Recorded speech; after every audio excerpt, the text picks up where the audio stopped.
5 things I've learned from ultra wealthy people. So over the last decade or so, I have met, networked, and befriended a lot of ultra wealthy people. And depending on how you fucking look at it or what metrics you use, I guess I could be in that category. Like according to Investopedia, ultra wealthy is $30 million net worth. And if we took my businesses and we used the multiples that similar businesses are sold by, I guess I'd qualify, but somebody would have to buy my business. So, I could bullshit you and say it's me, but if I just go through like assets that I know are liquid right now, cash and liquid assets, I'm not ultra wealthy. However, I know a lot of people who have actually sold their businesses for over $100 million. And these are like good friends of mine, people I know, people I can text, people who I hang out with. And I want to give you the 5 habits I learned from them. And I believe if you implement these, I'm not saying you're going to be ultra rich. I'm not saying you're going to be a fucking billionaire if you do these 5 things, but it will help you make more money so you can flex on the haters and stunt on the hoes. Because that's what we all want at the end of the day. But before I get into number 1, I hear a lot of people and I see a lot of memes and they say rich people do this and poor people do that and rich people do this and poor people do that. I know the motherfuckers who run those meme pages, those like wealth pages on Instagram. Those motherfuckers are broke as shit. Some of them are fucking teenagers, man. They're just making shit up. My favorite one is, rich people don't dress like that. It's like, bro, I used to work in the Prada store as a security guard. I saw rich people come in and buy fucking name brand shit and then go across the street to Louis Vuitton and Gucci and buy shit over there.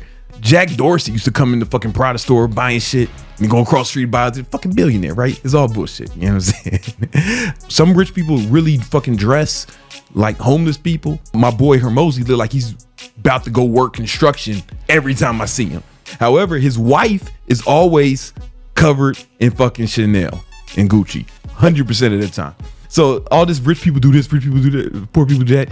These are the 5 things I've really seen from my ultra wealthy friends.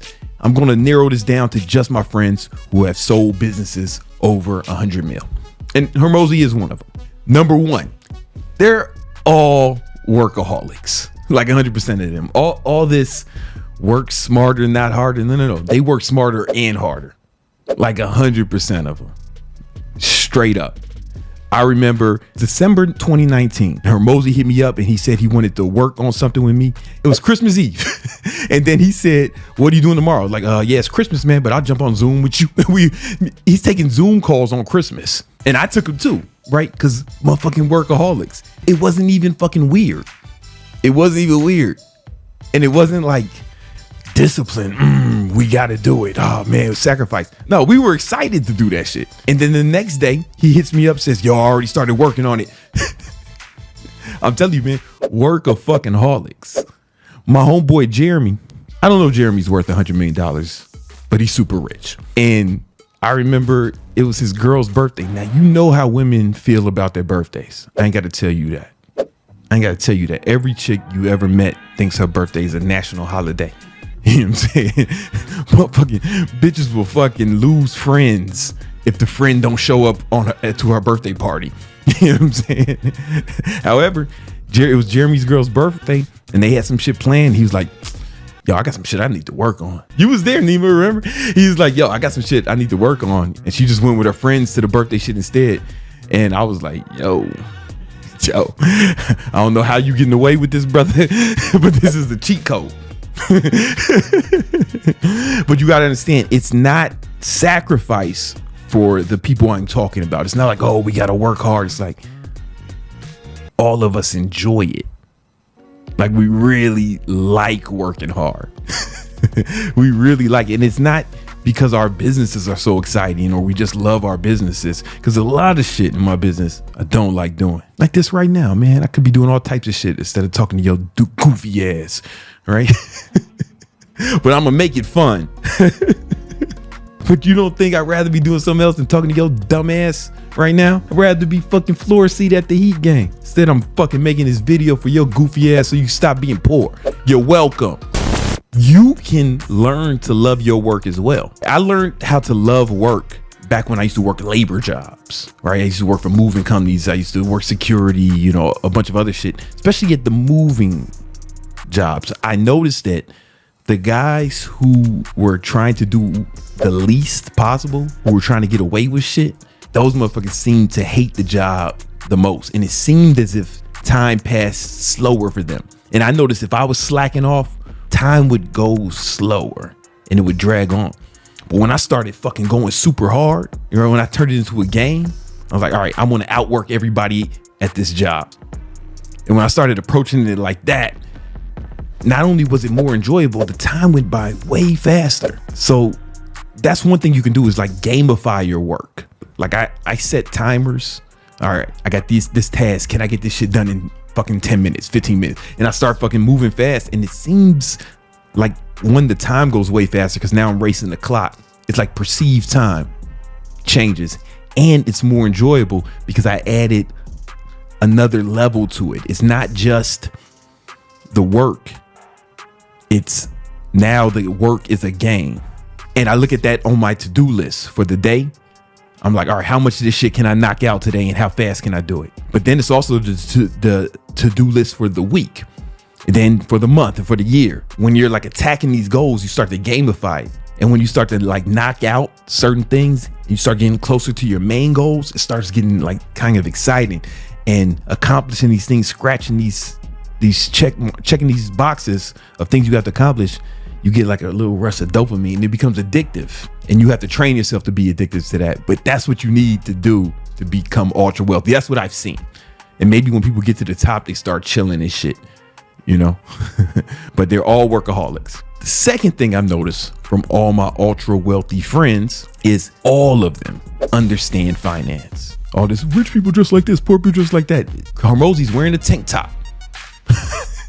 But he knows fucking finance. He knows how to read balance sheets, income statements, cash flow statements, gross profits, profit margins, conversion rates, lifetime value of customers, cost of customer acquisition. I don't care what you wear. You can be dressed like a fucking SoundCloud rapper. You can be wearing a fucking dashiki. You can be wearing a suit of armor. If you understand finance, you can make it. Finance is the language of the rich. It's not what's on your back, it's what's in your brain. You get what I'm saying? And if you understand finance, you can buy whatever you want or don't buy whatever you want. But you have to understand finance. When you watch Shark Tank, and I hope you guys are watching Shark Tank if you do watch TV. It's like one of the only shows worth watching. Shark Tank might be the only show I watch aside from like sports, like live sports, maybe some ESPN, some Sports Center, but like Shark Tank's the only show I like to watch. And you know, when the entrepreneur is giving his pitch, nothing fucking matters until he starts giving his numbers. And if you see the motherfuckers who don't know their numbers, you already know that motherfucker's not gonna get a deal. Or if the numbers suck, the numbers is when the fucking pitch really starts. They do all that wacky shit in the beginning. They're dancing. They got a little skit. No one gives a fuck about that. Tell me the numbers, motherfucker. You gotta understand finance. You gotta understand accounting.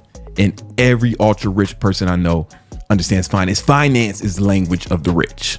The third thing I've noticed from my ultra wealthy friends is they're super nice to people and super kind to people. I know we have this image of the rich asshole or the rich jerk. I just haven't seen that in real life. I've met a few of those guys and I kind of always know they're probably not gonna last. And typically they don't, all right? I've been in this game for over a decade. I've seen a lot of people come and go. And almost all these guys are super nice people. I'm talking about the waitresses, servers, everyone they're around. I was filming YouTube shorts and TikToks last month in this big Sprinter. One of my boys, he owns a limo company. So he picks up celebrities and he picks up different people. And he said that the more successful the person is, the nicer they seem to be. When you meet those rich assholes, one, they either just got rich and it's gotten into their head, right? You can't see that, right? And probably won't last. Or two, they grew up with money and they didn't have to earn it. You know what I'm saying? But the guys who are self-made, they're so nice. The waiters, waitresses. I see this shit all the time. And those are my friends who keep making money. There are exceptions. You'll find some rich assholes, but typically the rich people that I know are super nice. I was on an airplane, first class, and I asked the plane waitress. It was a plane waiter, flight attendant. I was waiting at the front of the bathroom, and in the front, because I'm in first class, right? The first class bathroom's in the front next to the pilot. And I was waiting. Somebody was taking the shit in there, which is weird. Who shits on the plane? Just cut that shit out. It's weird. Anyway, the plane waiter was there. And we start talking. I was like, let me ask you a question. Which passengers are typically nicer? Is it the people in first class or the people in coach? And he said, oh, without question, it's the people in first class. They're so much nicer. I don't know why that is, but it's just something I've noticed. All the rich people I know are super kind, super nice, and super giving. Even to like valet people, all this other shit. If you see somebody who's an asshole, it probably won't last long, or they're gonna have a lot of fucking issues. You hear about the rich assholes because they make the news. They doing fucking dumb shit. Then you see them getting fucking wasted and getting caught with drugs, hookers and shit. Those are not my friends. Those are not the people I'm talking about. And the shit don't be lasting, man. It's hard to build a bad reputation and remain successful. People have to want to do business with you. People have to enjoy doing business with you. And then here's something weird. Think about the people you're competing with. What would they do to stop you? Now imagine you're competing with like real formidable opponents. Do you really want to fucking make enemies with people who are fucking rich? Do you really want rich enemies? And I think they know that. You know what I'm saying? I think they know that, and they don't want to be assholes or deliberately make enemies with other rich people because, listen, man, this shit they can do. It's kind of like, if you know everybody got a gun, do you really want to start a fight? As you become more rich, you have to be even more cautious. Like I'm not trying to piss nobody off. And I don't know who else is going to be successful. If I'm mean to some guy and I don't know him, but he comes up and he becomes rich and successful, now I got a fucking enemy. It's like I'm kind of always on guard a little bit. But you have to be at the top. Like sometimes when I see celebrities in the news, oh, he did this or he did that, or this person's being sued for this, I'm like, did he really do that? Like how much would I have to pay a girl to say she did it? How much would that cost me? Like you grab one of these OnlyFans girls and send them to this motherfucker, and then she says something to him. Like how much would that cost me? I don't know. I don't think it would cost that much, especially if I had real beef with him, or if like him going to jail would make me money. I'm just thinking about that. I wouldn't do that shit. I'm just saying somebody might, right? So if a girl ever fucking DMs me, I just immediately assume it's one of the fucking ops trying to kill me or get me set up, or my girlfriend sent her, right? I don't know. I immediately assume it's a trap. It's a trap. That's real shit. Like my homie Austin, he said, man, I only date girls who DM me first. And I'm like, chick DM me first. I immediately assume it's the ops. It's somebody trying to kill me, trying to set me up. Because I've seen that shit happen. But Austin never had nobody try to kill him, man, Number 4, they spend money to save time. So what I see a lot of, people lower income, what they do is they'll spend time to save money.